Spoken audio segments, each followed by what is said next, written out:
bamboo fashion যি ঘৰতে আপুনি যি উদ্যোগ গঢ় দিছে বা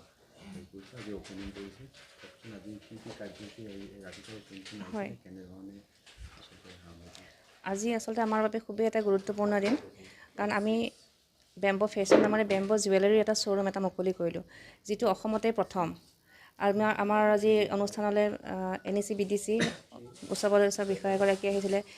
ষ্টেট বেম্বো মিছনৰ পৰা আহিছিলে DC হেণ্ডিক্ৰাফ্টৰ পৰা অফিচাৰবোৰ আহিছিলে তেওঁলোকে সকলোৱে শলাগিলে আৰু কৈছে যে অসমত তেওঁলোকৰ কিছুমানৰ মতে ভাৰততে হয়তো প্ৰথম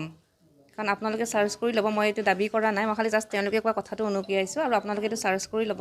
হয়তো শ্ব'ৰুম বিভিন্ন বস্তুৰ আছে কিন্তু বেম্বৰ বহুত ধৰণৰ শ্ব'ৰুম আছে কিন্তু বেম্বো জুৱেলাৰীৰ অকল জুৱেলাৰীক প্ৰাধান্য দি শ্ব'ৰুম এতিয়ালৈকে কোনেও তেনেকৈ কৰা নাই এতিয়া আমি এটা প্ৰয়াস কৰিছোঁ আৰু খুব ভাল লাগিছে আচলতে আজিৰ দিনটোত আমাৰ বাবে এটা অপেনিং হ'ল আৰু গোটেই ডিপাৰ্টমেণ্টবিলাক বিভাগবিলাক যিবিলাক বিভাগ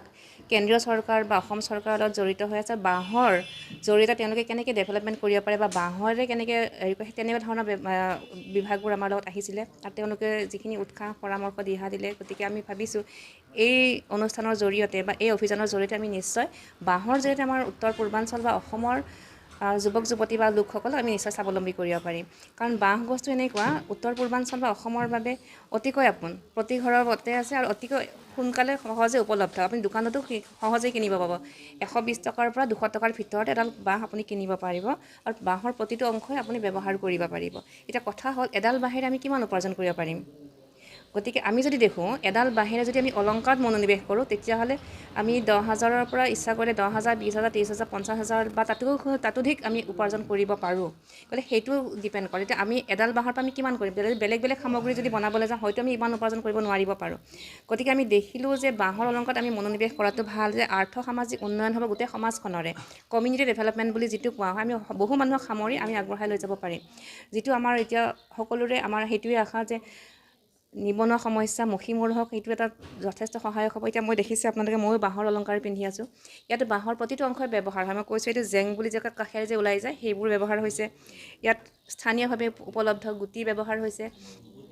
আৰু এইটো বাঁহৰ অংশৰ ব্যৱহাৰ হৈছে গতিকে এইখিনি কৰাৰ ফলত কি হৈছে মানুহে বাঁহ ৰোপণ কৰিবলৈ লৈছে আৰু এই গুটিবিলাকৰ কাৰণে এই গছবিলাকো ৰোপণ কৰিবলৈ লৈছে লগতে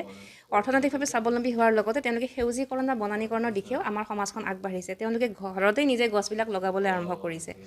আৰু এটা দেখিলোঁ যে কেৰি কৰিবলৈ সুবিধা আপুনি এখন যদি এক্সিবিশ্যন এখন কৰিবলৈ যায় য'তে নকৰক কিয় কেৰি কৰাৰ এটা অসুবিধা হৈ যায় যদি বস্তুবোৰ ডাঙৰ ডাঙৰ হয় কিন্তু জুৱেলাৰীৰ ক্ষেত্ৰত সেইটোও সুবিধা আছে যে আপুনি ডাঙৰ বস্তু কেৰি ভ্যান এখন নালাগে প্লাছ আপোনাৰ ডাঙৰ ষ্ট'ৰেজ নালাগে আপুনি বেগ এটাতে বা বাকচ এটাতে বস্তুখিনি ভৰাই অনায়াসে আপুনি দেশ বিদেশে আপুনি অনুষ্ঠান কৰিব পাৰে বা এক্সিবিশ্যন কৰিব পাৰে আৰু যথেষ্ট চাহিদা আছে ইতিমধ্যে ক'লোৱে ৰাষ্ট্ৰীয় আন্তঃৰাষ্ট্ৰীয় পৰ্যায়ত গতিকে আমি আশা ৰাখিছোঁ আমাৰ যিসকলে অনুষ্ঠান চাই আছে তেওঁলোকে আমাৰ আহিব পাৰে আমাৰ ওচৰত প্ৰশিক্ষণ ল'ব পাৰে আমি যিহেতু বিনামূলীয়া প্ৰশিক্ষণ দি আহিছোঁ ইয়াত কোনো ধৰণৰ মাচুল লোৱা নহয় আৰু তেওঁলোকক আমি যিখিনি সুবিধা সেৱা সুযোগ আগবঢ়াইছে তেওঁলোকে ল'ব পাৰে আৰু এই প্লেটফৰ্মটো তেওঁলোকে ব্যৱহাৰ কৰিব পাৰে যিসকল ধৰক